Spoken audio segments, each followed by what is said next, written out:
Γεια σας! Σε αυτό το βίντεο θα δείτε μια γρήγορη παρουσίαση των σελίδων της smsreminder.gr και των υπηρεσιών που προσφέρει. Στη σελίδα smsreminder.gr θα βρείτε πληροφορίες που σας ενδιαφέρουν και είναι καλό να περιηγηθείτε σε αυτές για να γνωρίζετε όλες τις υπηρεσίες που προσφέρουμε αλλά και τους όρους χρήσης. Στο πάνω και στο δεξί μέρος της σελίδας θα βρείτε γενικές πληροφορίες για τις υπηρεσίες της smsreminder.gr, όπως ποιοι είμαστε, τι προσφέρουμε, σε τι τιμές μπορείτε να αγοράσετε τις υπηρεσίες που προσφέρουμε. Ακόμα μπορείτε να βρείτε κάποιες απαντήσεις σε κάποιες συνήθεις ερωτήσεις που αφορούν τους περισσότερους.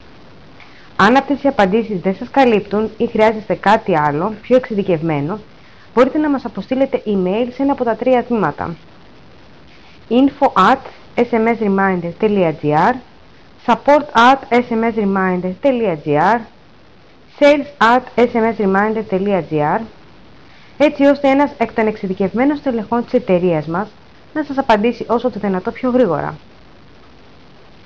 Στο αριστερό μέρος της σελίδας θα βρείτε διάφορες ανακοινώσεις που θα αφορούν όλους. Ακόμα μπορείτε να βρείτε ανακοινώσεις για περιοδικές προσφορές που να αφορούν κάποιους κλάδους. Αν και είμαστε μια νέα εταιρεία, θα προσφέρουμε τη διαμονή 2 ή 3 ημερών σε διάφορα μέρη της Ελλάδας. Στο κέντρο της σελίδας θα βλέπετε ποιοι γιορτάζουν κάθε μέρα και αν υπάρχει κάποια επίσημη γιορτή.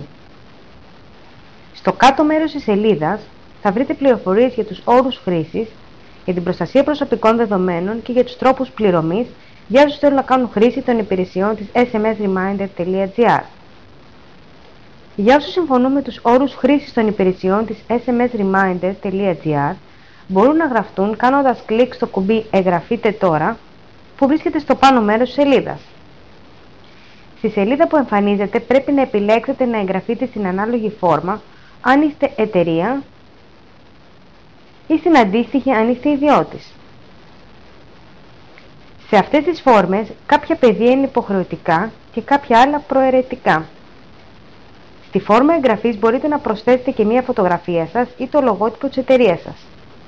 Αυτή η φωτογραφία σας θα συμπεριλαμβάνεται στα email που θα στέλνετε. Όταν ολοκληρώσετε την καταχώρηση των στοιχείων σας, θα σας αποσταλεί ένα email που θα περιλαμβάνει ένα link με το οποίο θα ολοκληρώσετε την εγγραφή σας ενεργοποιώντας το λογαριασμό σας. Εφόσον έχετε ολοκληρώσει και με την ενεργοποίηση του λογαριασμού σας, μπορείτε να δοκιμάσετε τις υπηρεσίες μας με τα 10 credits που σας κάνουμε δώρο. Αλλά πρώτα απ' όλα θα θέλαμε να κάνουμε μια περιήγηση στο control panel του κάθε χρήστη.